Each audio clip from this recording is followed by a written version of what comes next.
This is Gerardo Del Real with Resource Stock Digest. Joining me today is the brand new director of Monumental Minerals, Doctor, I should say, Jamil Sater. Jamil, how are you today? Gerardo, thanks for having me on today. It's good. Things are going well. I hear it's a break in the rain in Vancouver today. You got a sunny one there? Yeah, it's wonderful to see the sun again. It's been so rainy and so wet, and yeah, it's really nice to see. So, good day. Well, I sense you're going to be seeing more sun, obviously, given your addition to the board of directors to assist with the GEMI Heavy Rare Earth Project in Coahuila, Mexico. I think it's likely that you'll get a little bit more sunshine when you're on site. I'm actually looking forward to visiting the project here soon, and I want to get into kind of what attracted you to the project. But before we get into that, you have a pretty accomplished background. I would love for you to share a bit of that just to provide a bit of perspective and context to your experience and how I think it's going to be really critical, pun intended, for Monumental moving forward.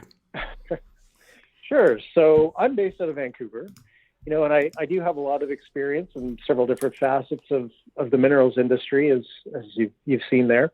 I've spent a ton of time flying around in helicopters and dug a lot of holes in the ground, but also spent a lot of time in global senior technical and business kind of focused positions.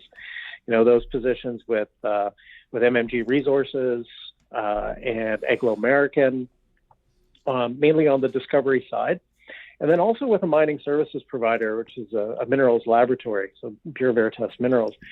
That was kind of an interesting one because you get to see a lot of projects, and you get to see a lot of how people do things differently. It's just you get to get a really, really interesting cross-section of things. You are also the president of Mine Science Advisors, right? I know you're trying to be humble there and keep it brief, but again, no minor feat there. So obviously you've seen a lot of different projects, and I know that given your experience, you're not one of these people that just gets on every board of directors just to be on there, right? So tell me a bit about the GEMI Heavy Rare Earth Project and what attracted you to it. Well, first and foremost, I'd say that, it was the team that Max has built at Monumental. They're just an extremely motivated, energetic group. And I really believe this company can make a difference in the North American rare earth space. And, in terms of the technical aspect, I think that, it's a really interesting early stage rare earth project. It sits in a very highly prospective belt that trends all the way from Mexico through to Canada. And that hosts a range of alkaline intrusions and carbonatites. But what really attracted me here is also the economics behind it, in that it's located literally a stone's throw from the Texas border. It's about 30 miles away, and it's the grades that we've been seeing from the rock chip samples have been pretty impressive. It has a lot of similarities to other deposits. World-class deposits such as the Norra Kärr deposit in Sweden, Kippawa in Quebec, deposits in the Kola Peninsula in Russia, and Dubbo in Australia, and so on. So it's, from a technical aspect, it was really, really interesting for me to get involved with. It's interesting to me that you mentioned Norra Kärr, because I couldn't help but notice that, someone that I've known for over a decade now, Mark Saxon, was just proposed to be on the advisory board as a senior technical advisor. Mark, of course, was CEO for some time of Leading Edge Materials and its predecessors, which, of course, is the company that the Norra Kärr deposit falls under. And so that's, I think a phenomenal project as well. The comparison there is interesting to me because I happen to do very, very well with Nora Shar. It was in a company called Tasman Metals back in 2000, That's right. 2010, 2011. And if I recall correctly, that's a stock that went from 15, 20 cents to, I think at its peak, over $4. And as great as that was, I actually think the macro backdrop for the rare earth space is better now than it was then.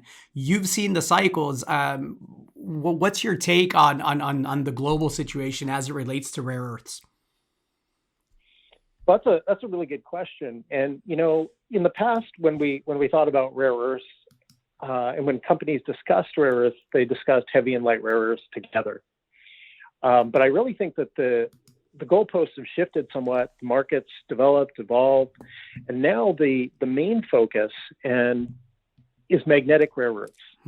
So, that's the neodymium, praseodymium, terbium, dysprosium, and deposits are now going to be driven by the concentration of those metals in those deposits. And that's exactly what we're seeing in at the Jamil deposit or the Jamil project. There's. Sorry, go on. No, I was going to say it. And so just to be clear, I call it Jamil, you call it Jamil, but just to be clear, the Jamil project, this is a project that, potentially has an abundance of these high value magnetic REEs, right? Rare earths, the ones that are really, really being sought after, and the ones that, if the Teslas and Volkswagens and Audis and General Motors of the world are going to be able to meet the production goals, that the lofty ones, I should say, that they've kind of laid out to shareholders here moving forward as it relates to electric vehicles, they're going to need a whole heck of a lot more than what's currently in the market, correct? Absolutely. And, it seems like the mineral that's hosting these is eudialyte. And, it's once you look at some of the rock, it's pretty hard to miss. It's this, beautiful pink minerals. But, you're absolutely right that there is that, there's just going to be a more and more need for these elements for magnets, and that's not going to change at all. That's not where you're seeing companies like Lucid, like Rivian, General Motors, Tesla, and they're all ramping up these the production of EVs, and they all need magnets, and they all need more of these heavy rare earths or neodymium. And that also brings up another interesting point about the location of this project, in that it's, like I said, it's a stone's throw away from the Texas border, and Tesla is just finishing up the construction of the Texas Tesla Gigafactory in Austin, and that anything that would be potentially could come out of this project, and any production could actually supply that factory. So there's the opportunity for these mined metals to be used in fairly close proximity to the deposit itself. I'm based here in Austin, and I drive by that Gigafactory every month, and it is absolutely massive. I mean, it's really kind of hard to articulate just how gigantic the site is, and the number of people that it's going to employ. And Tesla just announced that it's officially moving its corporate headquarters here to Austin, Texas. So obviously, good synergies there. It is early stage. I understand less than 5% of the project has even been evaluated for rare earths, correct? That's correct. It's very early stage. So far, there has been some rock chip sampling done in some of the areas where there is rock that's cropping out. These are alkaline dikes that have intruded into Cretaceous limestones and shales.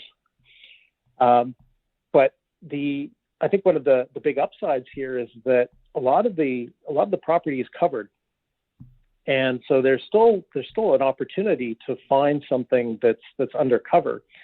So there's a fair amount of work that needs to be done on this project, and really it's boots on the ground. It needs some basic geological mapping. It needs some structural interpretation of these dikes. It needs some soil surveying done of the surrounding area, and it also could benefit from some geophysics. So there's a lot of opportunity to do a lot more on this project, because it is very, like you said, it is very early stage. I was going to ask you what the next steps are as it relates to exploration. It sounds like you just outlined them. I also understand there's a site visit to be had here soon. I referenced it earlier. Is that a site visit you plan to be at, given all of the COVID restrictions and the fluid situation there, right? Yeah, definitely.